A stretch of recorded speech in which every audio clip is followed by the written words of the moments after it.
Sam Turner thought it was just another blistering day with his broom. Until a girl collapsed on the sidewalk, and her wealthy mother thanked him in front of the world. By morning, men were following him. By night, he was protecting her family from the one person trying hardest to destroy them, her own husband. Before we begin, drop a comment with where you're watching from. And don't forget to subscribe for more stories like this. Let's begin. Los Angeles in July felt like the sun had dropped closer to Earth. The pavement shimmered, the air stank of exhaust, and most people rushed from one air-conditioned building to the next. Sam Turner didn't have that luxury. He pushed his dented trash cart along Figueroa, broom balanced across the top, sweat soaking through his plain work shirt. Cleaning sidewalks wasn't much, but it kept food on the table for him and his 16-year-old son. He was scraping gum from the curb when he noticed a girl. She couldn't have been older than 12 or 13. She staggered out from a storefront, skin pale, her steps wobbling like she hadn't eaten or drunk water all day. Then she dropped hard onto the burning concrete. Sam threw his broom aside and hurried over. "Easy, kid," he muttered, sliding one hand under her shoulders. She was burning with heat, lips cracked, eyes fluttering. From his cart, he grabbed a half-full bottle of cold water and pressed it gently to her mouth. She sipped, then coughed weakly. People glanced, slowed, then kept walking. Sam didn't care. He carried her to the shade of a bus shelter, fanning her face with his grimy cap until some color returned. By the time the ambulance arrived, the girl was whispering her name, Mia. She held his arm tight, refusing to let go. And then a woman in a sharp white suit came striding through the crowd, panic hidden behind dark sunglasses. She knelt beside the girl, voice shaking. "Mia," then her eyes turned to Sam. "I'm Evelyn Kane," she said. "You saved my daughter." Sam stood there, broom forgotten in the gutter, not knowing this one moment of kindness was about to pull him into a fight that had nothing to do with cleaning streets, but everything to do with keeping a promise. The next morning, Sam was back on the same block, broom in hand, sweeping up cigarette butts and crushed soda cans. For him, yesterday had been just another shift. Kids faint in the heat, you help, then you move on. But by noon, things weren't normal. A black SUV rolled up to the curb. Out stepped the same woman from yesterday, Evelyn Kane, now without sunglasses, her sharp suit exchanged for something softer, though she still carried herself like someone used to being in charge. People on the sidewalk recognized her instantly, the CEO of Kane Systems, one of the biggest tech companies in Los Angeles. She walked straight toward Sam, who kept sweeping like nothing was happening. Cameras clicked nearby, a couple of reporters had followed her. Evelyn stopped in front of him. "This is the man who helped my daughter," she announced. He didn't hesitate. He didn't even know who she was. He just did the right thing. Sam shifted awkwardly, resting both hands on the broom handle. "Ma'am," he muttered, "I just gave her water." "Anyone would've." "Not anyone," Evelyn said quietly, looking him straight in the eye. The crowd clapped, a few cheers broke out, and a news crew shoved a microphone his way. Sam stepped back. He didn't like attention. "I'm just doing my job," he said, voice low. Then he pushed his cart down the block, trying to disappear. But Evelyn didn't forget him. That evening, as Sam was locking up his cart in the city depot, a young man in a suit appeared. He handed Sam a card. Evelyn Kane wanted to see him again. Privately. Sam frowned at the card, shoved it in his pocket, and muttered, "Rich folks don't need janitors for company." But something in the man's eyes told him this wasn't about gratitude. It was about trust. And Sam Turner, a street cleaner with nothing but calloused hands and a teenage boy at home, was about to learn just how much his honesty was worth. Sam almost didn't go. The fancy card from Evelyn Kane sat on his kitchen table all morning, next to a stack of unpaid bills and his son's half-finished homework. He kept telling himself he had no business walking into a CEO's world. He was just a man with a broom. But by evening, curiosity won. He took the bus across town to a glass tower that gleamed against the sunset. The security guard at the front desk looked at him like he didn't belong, until Sam showed the card. Suddenly, doors opened. Evelyn was waiting in a quiet conference room high above the city. No cameras this time. No crowd. Just her and a tired-looking man in a faded work shirt. "Mr. Turner," she said, standing as he walked in.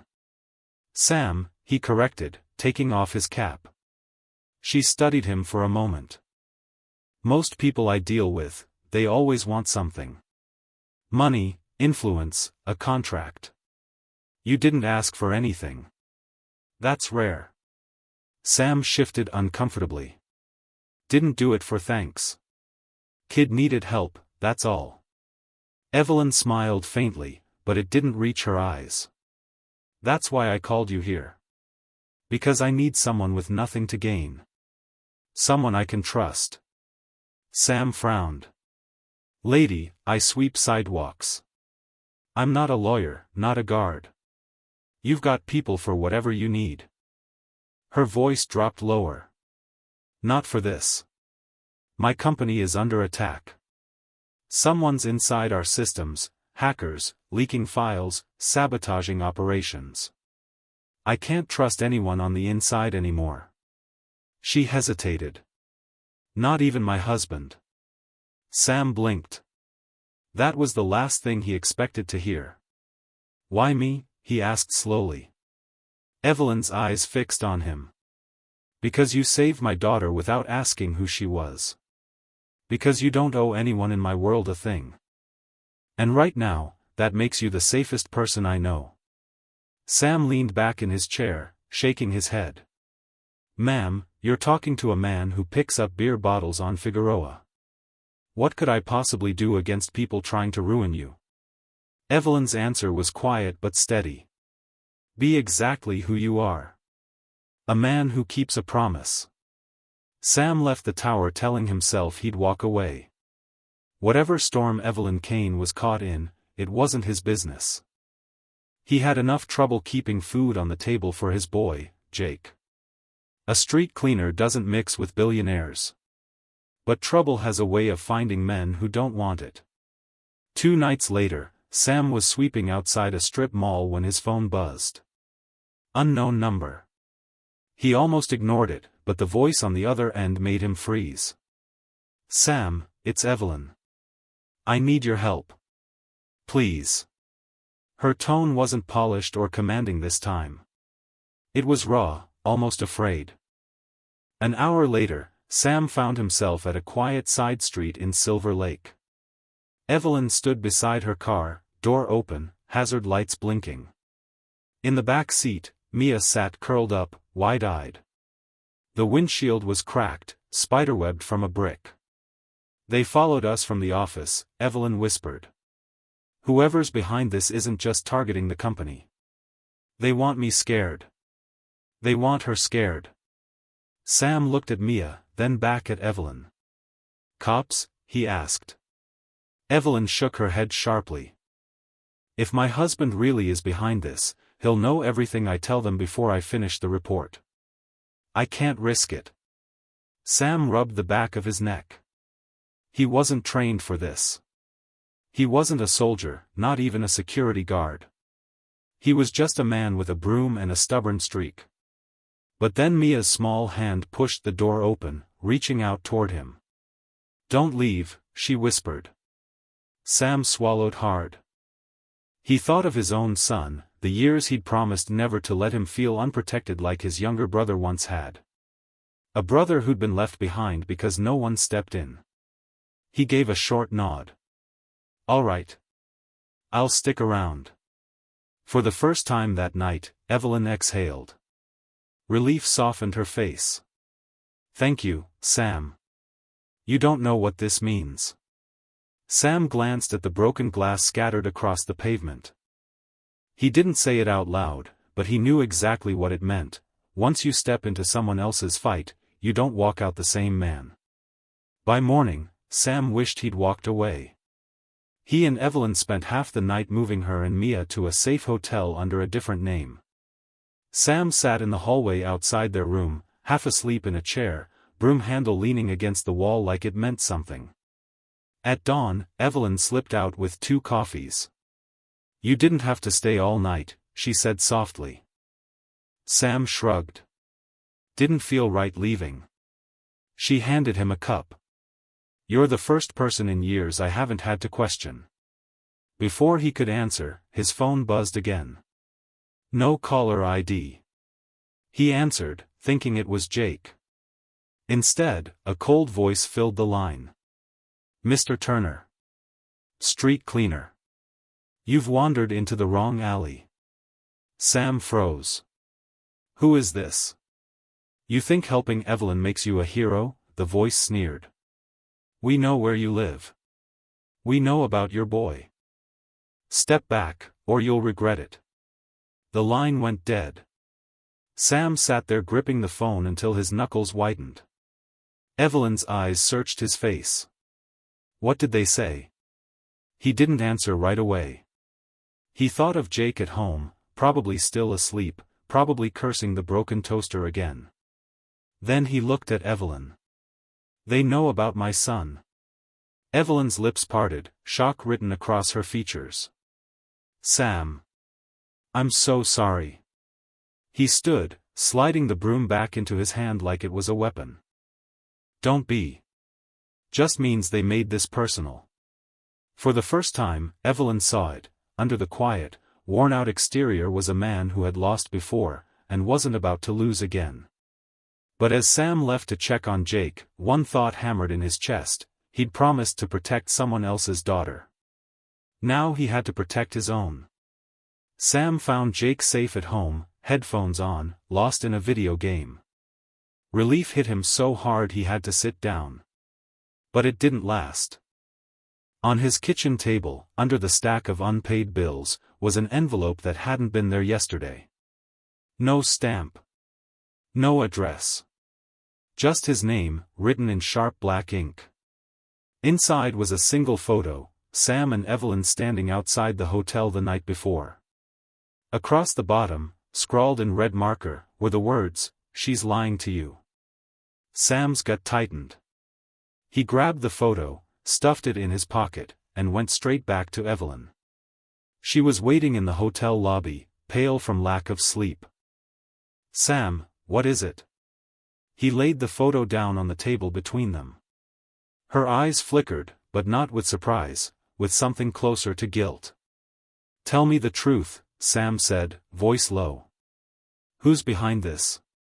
Evelyn's hands trembled as she folded the photo shut. "My husband.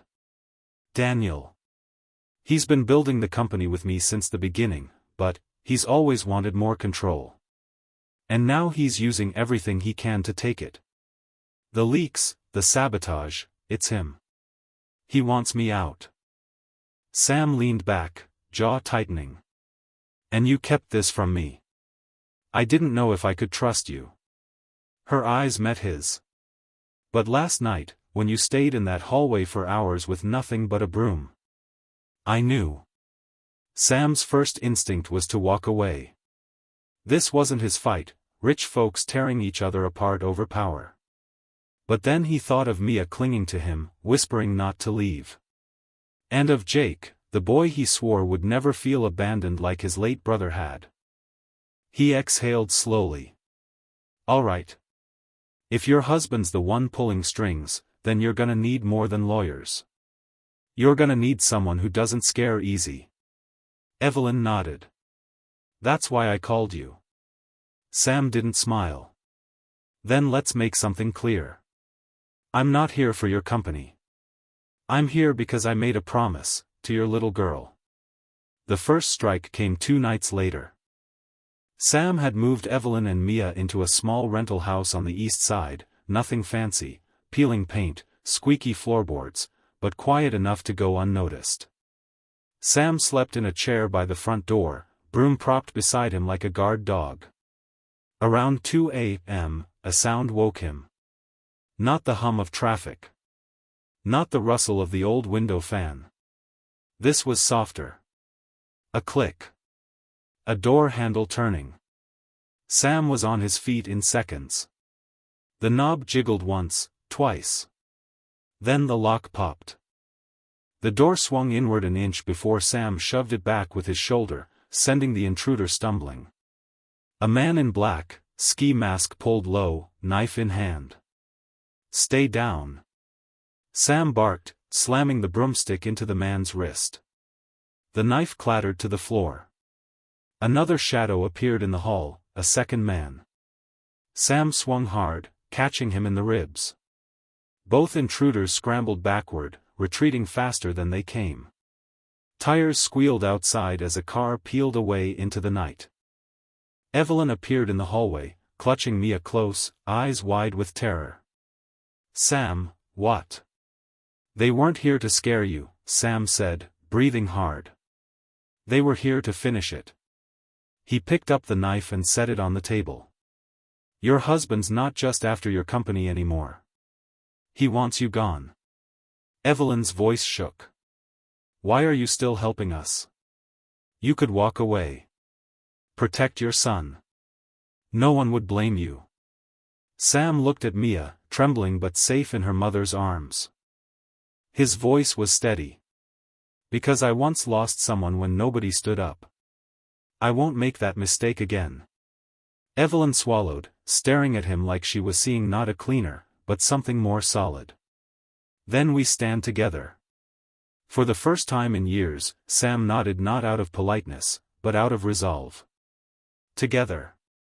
The morning after the break-in, Evelyn's husband struck, not with knives this time, but with headlines.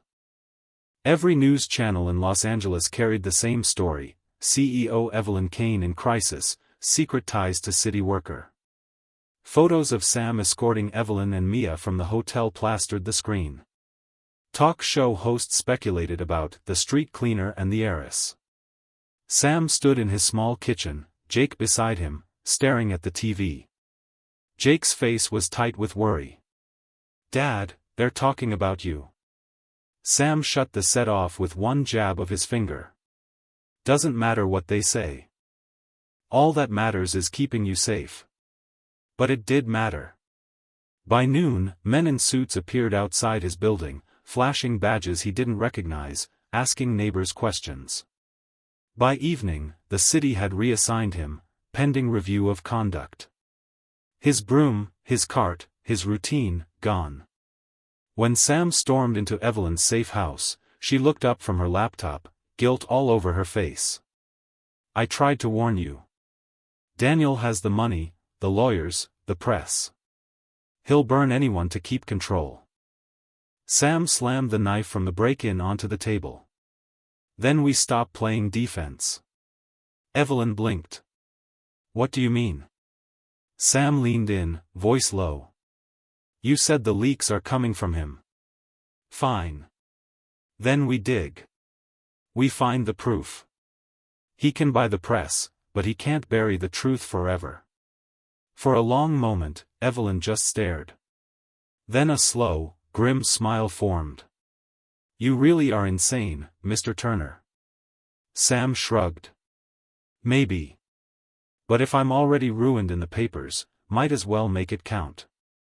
From the hallway, Mia's small voice carried. "Mom? Mr. Sam?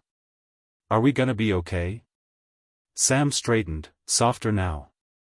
"Yeah, kiddo. We will. Because I don't break promises." And Evelyn realized, this man who swept streets for a living had just declared war against a millionaire. For days, Sam and Evelyn dug through the mess Daniel Kane had left behind. Evelyn used her access to company servers, Sam used his plain stubbornness, combing through files she might have overlooked. What they found wasn't just sabotage. It was theft, millions siphoned through shell companies, payments to hired hackers, and even the names of the men who had broken into the safe house. "It's enough to bury him," Evelyn whispered, staring at the glowing laptop screen. Sam folded his arms. "Then let's make sure he doesn't wriggle free." They arranged a meeting at Kane Systems' downtown headquarters. Evelyn requested it through her lawyers, framing it as a last attempt at reconciliation. Daniel accepted, smug enough to believe she was ready to surrender. When Sam and Evelyn walked into the glass conference room, Daniel was already there. Immaculate suit. Gold watch. Smile like a blade. "Evelyn," he drawled. "You brought the janitor." "How touching." Sam said nothing. He just stood behind Evelyn, steady as a wall. Daniel leaned forward. "You've embarrassed yourself. The board is with me. The press is mine. You can't win." Evelyn slid a folder across the table. Inside were printouts of the bank transfers, the contracts, the hacked files. "You're finished, Daniel." For the first time, his smile faltered. "You think anyone will believe a street cleaner over me?" Daniel sneered, pointing at Sam. Sam finally spoke, voice low but cutting. "Doesn't matter what I am. What matters is the truth. And it's already in the hands of people you can't buy." Daniel's jaw clenched. Security men shifted at the door. For a moment, it felt like the room itself held its breath. Then Evelyn said clearly, "You underestimated the one thing you could never control, a promise kept." Daniel stood, fury flashing in his eyes, but the sound of sirens outside told him the game was over. Daniel Kane was arrested that same night. The evidence Evelyn and Sam handed over was airtight: fraud, embezzlement, conspiracy. By morning, news anchors who once mocked Evelyn now hailed her as the woman who exposed corruption inside her own house. For Sam, the spotlight was uncomfortable. Reporters chased him, calling him the janitor who brought down a millionaire. He ignored them, same as he ignored the trash that blew across Figueroa. Fame wasn't his business. Promises were. A week later, he stood outside his old depot, broom in hand. The supervisor cleared his throat. City Hall called. "You're reinstated. Full back pay. Guess somebody up there likes you." Sam only smiled faintly. He didn't need applause. He just wanted steady work and his boy safe. That evening, Evelyn and Mia visited his small apartment. Jake and Mia argued over a video game while Evelyn lingered in the doorway. "You could have walked away," she said softly. "You risked everything, your job, your son's safety, for us." "Why?" Sam thought for a moment, then nodded toward the kids. "Because once, I lost my brother when nobody stood up for him. I swore I'd never look the other way again. When Mia reached for me that night, that was it. A promise made." Evelyn's eyes glistened. "Then know this, you'll never stand alone again." Sam chuckled, shaking his head. "I'm just a cleaner." "You're the man who kept his word," she replied. From the couch, Mia piped up, "Mom says heroes don't wear capes. But I think they carry brooms." The room filled with laughter, but Sam's chest tightened in a different way. For the first time in years, he felt peace. Outside, the city roared on, cars, sirens, neon lights flickering in the July heat. But in that small apartment, a promise had been kept. And Sam Turner, the street cleaner no one noticed, finally understood: true strength wasn't in wealth or power, but in never breaking your word when someone needed you most. Thanks for watching. Like and subscribe for more stories that stay with you.